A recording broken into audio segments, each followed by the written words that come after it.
Olá, pessoal, tudo bem? Vamos para mais uma aula de Química da terceira série, sou a professora Núbia e hoje a gente vai iniciar nossos estudos sobre termoquímica.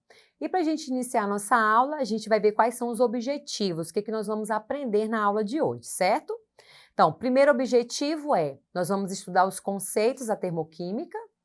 Segundo, a gente vai compreender as reações químicas e os processos físicos que envolvem trocas de calor.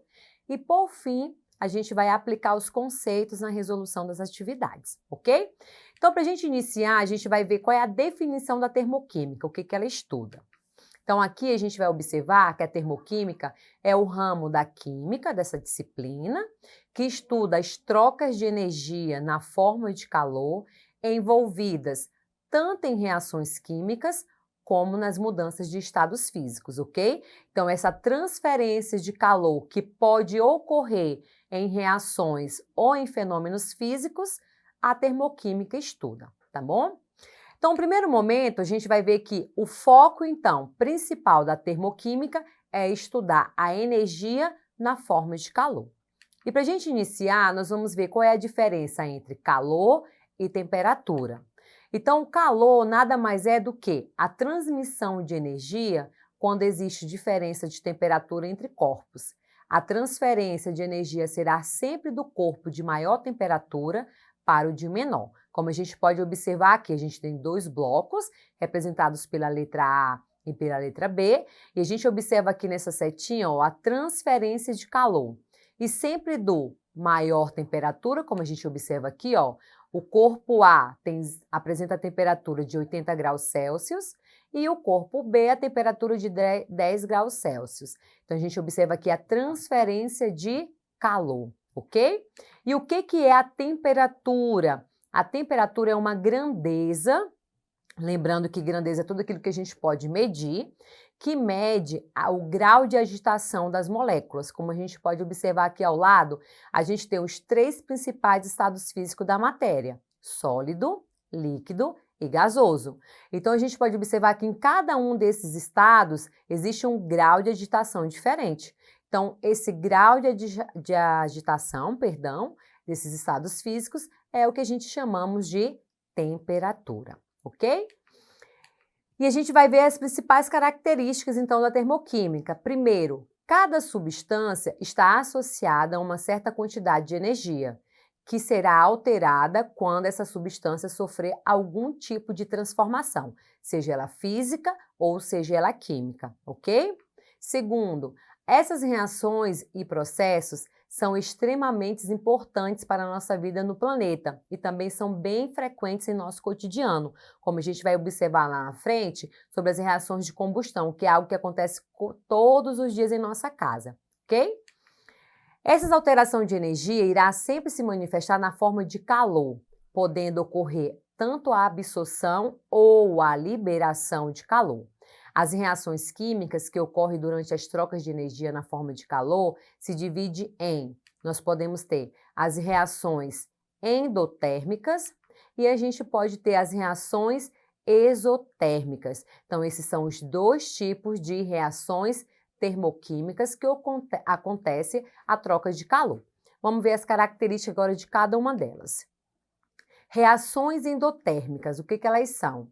São reações que acontecem pela absorção de calor, ou seja, para que ocorra uma reação endotérmica é necessário fornecer calor para os reagentes. Nesse caso, um corpo absorve calor e, simultaneamente, libera calor pelo sistema em que ele está inserido. Então, como a gente pode observar nessa imagem aqui ao lado, para que aconteça uma reação, é necessário fornecer calor para esse sistema, ok? E aí, como a gente pode representar isso numa equação química? Lembrando que numa equação química a gente vai ter os reagentes, a setinha e os produtos, ok? Como nós estamos falando de reações termoquímicas, aquelas que têm transferência de calor, quando a gente tiver uma reação endotérmica, que é aquela que precisa absorver calor para que ocorra, a gente vai ter a presença na equação química do calor ao lado dos reagentes, ok? Então, a gente tem aqui, reagentes mais calor Em alguns livros você pode encontrar energia para que aconteça a produção ou a formação dos produtos, ok? E aí aqui a gente tem um exemplo, graficamente, para falar desse tipo de reações endotérmicas, onde a gente trabalha com as entalpias, tanto dos produtos como dos reagentes, e essa é a característica, essa é a forma, na verdade, de um gráfico quando a gente tem uma reação endotérmica, ok? A variação de entalpia será maior do que zero, ok? Como nós temos aqui ao lado.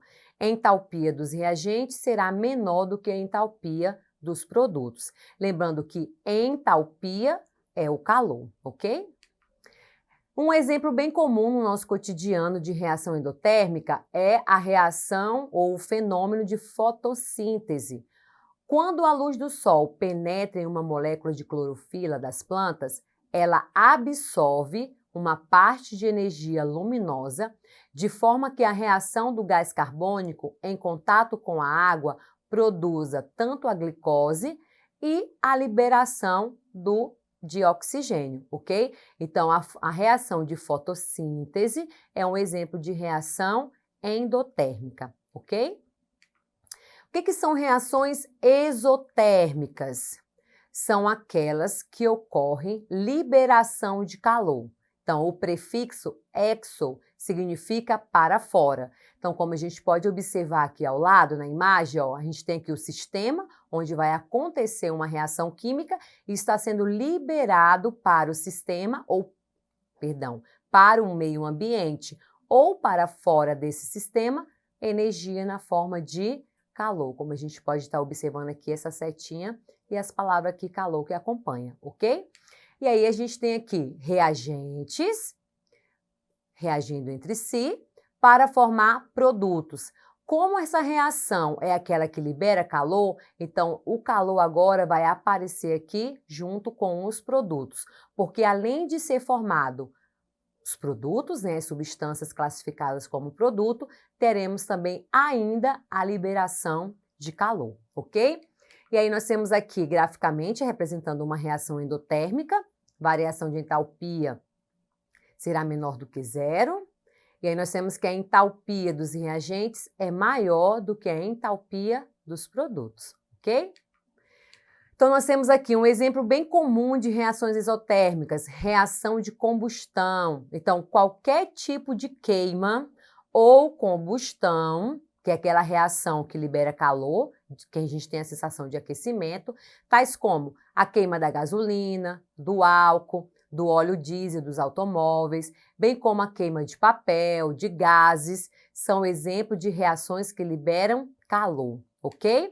E a sensação caracterizada por esse fenômeno é de aquecimento. Então, todas as vezes que a gente tem uma reação química que aquece ou libera calor, nós temos uma reação exotérmica, beleza? E agora a gente vai observar isso, esses dois processos, nas mudanças de estados físicos, ok? O que acontece nas mudanças dos estados físicos? Nós não temos formação de novas substâncias, como a gente viu nas reações anteriores. Quando a gente tem uma reação química, a gente tem formação de novas substâncias, ou seja, a composição química da matéria ela é alterada. Então, a gente vai observar aqui que nós temos os três principais estados físicos, sólido, líquido e gasoso, e quando há essa troca de estado físico, a gente tem alguns fenômenos: fusão, evaporação, condensação, solidificação. Para que ocorra esses fenômenos físicos, é necessário que tenha ou absorção de calor ou liberação. Então, nesse sentido, da fusão, quando nós temos do sólido para o líquido e do líquido para o gasoso, nós vamos ter processos endotérmicos. Por quê? Porque para que ocorra tanto a fusão como a evaporação, é necessário que essa substância absorva calor ou que a gente forneça calor para esse sistema, ok? E quando nós temos o processo ou o fenômeno de condensação e solidificação, é necessário que ocorra a liberação de calor para que ocorra essas transformações no estado físico, ok? E agora a gente vai estar vendo De onde essa energia, como que ela é perdida ou recebida dentro desses processos? Quando acontece uma reação química, as ligações entre os átomos dos reagentes precisam ser rompidas para que as ligações químicas dos produtos sejam formadas. Então, como a gente já viu em aulas anteriores, todas as vezes que a gente tem uma reação química, ligações são quebradas, os átomos são rearranjados e novas formações são formadas. Então, nesse processo de quebra de ligação, formação de novas ligações, é que a gente tem essa energia que vai ser perdida ou liberada ou absorvida, ok? Entretanto, a quantidade de energia liberada ou absorvida não são as mesmas, pois os valores dependem dos tipos de átomos que estão ligados. Visto que os átomos possuem energias diferentes, então, cada átomo de um elemento químico possui energias diferentes. A quantidade de energia liberada no momento da quebra das ligações dos reagentes é uma e a absorvida na formação dos produtos é outra. E aí a gente vê aqui, a gente tem um exemplo aqui, ó, duas estruturas representando duas substâncias aqui no lado dos reagentes. A gente observa que é totalmente diferente, né? É esse primeiro membro, que são os reagentes. Aqui a gente tem o segundo membro, que são os produtos. E a gente pode observar que teve quebra das ligações, alguns átomos se juntaram com outros átomos de elementos químicos diferentes, e a gente teve aqui a formação de novas ligações químicas. Então, nesse processo é que a gente tem energia perdida e energia recebida, ok? E aí a gente tem aqui quebra das ligações entre os átomos dos reagentes e a reorganização dos átomos para a formação do produto. Então, o que acontece nesses dois momentos? Primeiro, se a energia liberada na quebra das ligações químicas for maior que a absorvida, então essa energia será liberada para o meio, caracterizando uma reação exotérmica. Se a energia necessária para a formação dos produtos é maior do que a energia liberada na quebra dessas ligações dos átomos dos reagentes, é preciso fornecer calor ao meio para vencer essa diferença. E a reação ocorre com a absorção de calor, ou seja, uma reação endotérmica, ok? E agora a gente vai fazer um exercitando para a gente colocar alguns conceitos nessa atividade, ok?